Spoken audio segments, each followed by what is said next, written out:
Red corridor শব্দটা নিশ্চয়ই মনে আছে আপনাদের প্রত্যেকের। আপনি ট্রেনে করে আমাদের দেশেরই এমন কিছু জায়গা দিয়ে যেতে কয়েক বছর আগে বুক কাঁপতো, কারণ ট্রেনটা উড়িয়ে দিতে পারে কারা? মাওবাদীরা, নকশালরা, যারা ভারতবর্ষকে নিজেদের শত্রু বলে মনে করে। এবং দেশে এরকম 100-র বেশি জেলা ছিল যেখানে লেফট উইং এক্সট্রিমিস্ট মানে বামপন্থী উগ্রবাদীদের শাসন চলতো। ভারতবর্ষের মধ্যে থেকেও সেখানে ভারতের আইন, ভারতের শাসন চলতো না। এবং ভারত সরকার টার্গেট নিয়েছিল 2026-এর 31 মার্চের মধ্যে ভারতকে নকশাল এবং মাওবাদী মুক্ত করে দেবে। তার আগেই বড় সাফল্য। শুক্র উড়িষ্যার একজন বড় সিপিআইএম, এম মানে এখানে মাওয়িস্ট, মার্কসিস্ট নয়, সে 4 জন তার মেম্বারকে নিয়ে সারেন্ডার করেছে AK-47 বন্দুক সহ।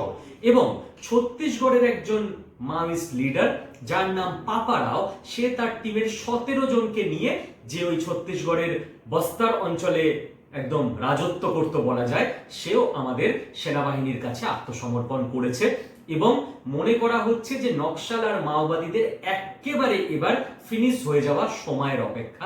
অজিত দোভাল স্যার এনএসএ হওয়ার পর থেকে ওনার কাছে টার্গেট ছিল আলফা, অর্থাৎ আসামে যারা অপারেট করত নর্থ ইস্টকে আলাদা করার জন্য, তাদেরকে শান্ত করা, এনকাউন্টার করে হয়ে গেছে। কাশ্মীরে যারা পাথর ছোড়ে তাদেরকে শান্ত করা, বুলডোজার চালিয়ে হয়ে গেছে। ভারতবর্ষে মাওয়িস্টদের খতম করা, অলমোস্ট ডান। এর পরের টার্গেট অনুপ্রবেশ বন্ধ করা এবং ভারতবর্ষের মধ্যে থাকা ইল্লিগাল বাংলাদেশিদের পুশব্যাক করা। আর তারপর সবাই মনে করছে মিশন কাশ্মীর, পিওকের দখল নেওয়া। আপনারা কি মনে করেন জানাবেন। আর আরো একবার আপনাদের কাছ থেকে ক্ষমা চেয়ে নেব। জানেন আমার বাড়িতে দেবী অন্নপূর্ণার আরাধনা, অন্নপূর্ণা পুজো রয়েছে, সেই জন্য আমি 28 তারিখ অবধি চ্যানেলে কোনো বড় ভিডিও আপলোড করতে পারবো না। কারণ আমি মনে করি যেরকম চ্যানেলে জিও পলিটিক্যাল আলোচনা আমার দায়িত্ব, সেরকমই ভারতীয় সংস্কৃতি রক্ষা করে নারী শক্তির প্রতীক দেবী আরাধনা ওয়ার্শিপ, এখানেও আমাদের এই পুজো, এখানেও আমাদের প্রত্যেকের জাতি, ধর্ম, বর্ণ নির্বিশেষে অংশগ্রহণ করে ভারতীয় সংস্কৃতিকে রক্ষা করাও আমাদের দায়িত্ব এবং কর্তব্যের মধ্যেই পড়ে। কি তাই তো?